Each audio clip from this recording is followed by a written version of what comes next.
Wesh les gars, bon vu que ça date que vous m'avez pas vu, pour la prochaine vidéo, je vais imiter un mélange entre deux animaux. Faites-moi vos propositions en commentaire. Yo la famille c'est Dazen alias les Scrooge Game. On se retrouve aujourd'hui pour une nouvelle vidéo. Une nouvelle escououille où je vous ai préparé pour aujourd'hui un mélange entre plein d'animés. Bah ouais, faut bien varier et on est dans le thème. Et donc on va commencer cette vidéo avec Rainbow, qui de mon avis est l'un des animés les plus sous-cotés que je connaisse. On sera ici 10 ans après la Seconde Guerre mondiale, où beaucoup de problèmes comme la pauvreté ou la criminalité rongent la société. Et dans notre cas, on suivra 7 détenus incarcérés pour différents crimes et délits. Et ces détenus sont confrontés à beaucoup de violence dans leur quotidien. C'est assez rare que je vous présente des animés du style. Nous, on est plus isekai, vous connaissez. Mais celui-là, c'est une vraie masterclass en tout point. On sera sur un seinen traitant de thèmes psychologiques, avec des personnages qui auront chacun leur propre histoire. Sans compter que cette masterclass est produite par Madhouse, l'un des meilleurs studios d'animation. T'as plus d'une vingtaine d'épisodes, donc si t'aimes bien les bonnes histoires, avec des personnages très bien travaillés et une vraie production, tu peux y aller les yeux fermés. Faudra quand même ouvrir les yeux pour regarder l'animé. Pour celui qui arrive, c'est un animé que j'ai trop kiffé. Yamada-kun 27 ni no Majo. Et on dirait on est dans Naruto là. Dans cet animé, notre héros du nom de Ryo Yamada est vu par toute son école comme un gars infréquentable, un petit déchet de la société. Donc il a une vie de déchet ordinaire, jusqu'au jour où il va se cogner avec une fille du nom de Yuhara Shiraishi, qui elle est tout l'opposé. Le bail aurait pu s'arrêter là, mais...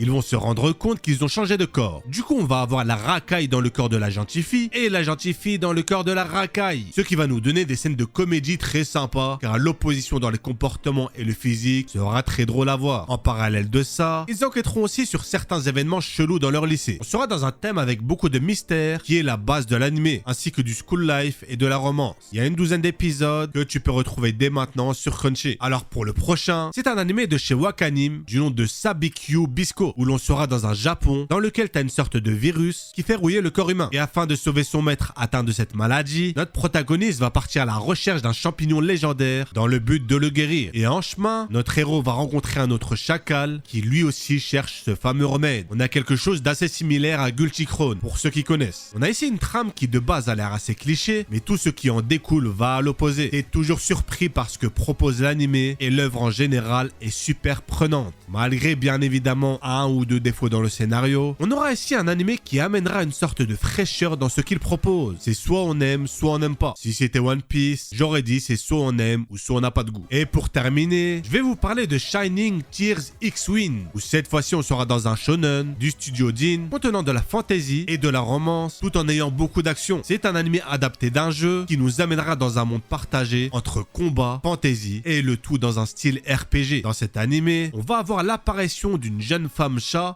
ayant été transportée dans ce monde. Parallèlement, un loup-garou va aussi apparaître dans l'école de notre protagoniste et foutre le bordel. Donc suite à cela, un combat entre les membres du conseil et ce loup-garou va débuter, qui fera que notre protagoniste et sa petite Loli vont se retrouver transportés dans un autre monde. Bon, de toute façon, maintenant tu coco. On a un style graphique qui passe de mon avis super bien, malgré l'ancienneté. On sent l'inspiration d'autres animés, mais le mix se rend très bien. Les personnages sont vraiment charismatiques, même si on tombe comme souvent sur du cliché. Et l'animé s'enchaîne globalement très bien. Je pense pas que vous allez vous ennuyer en le regardant. Cet animé ne s'appelle pas Naruto. Les gars, m'insultez pas, c'était une blague. Bref, on arrive donc à la fin de la vidéo. Si t'as kiffé, pouce bleu, c'est un ordre. Si c'est pas le cas, pouce bleu quand même, c'est un ordre aussi. N'hésite pas à me proposer 2 animaux à mixer pour la prochaine vidéo. Et n'oublie surtout pas, Dazen est un escroc.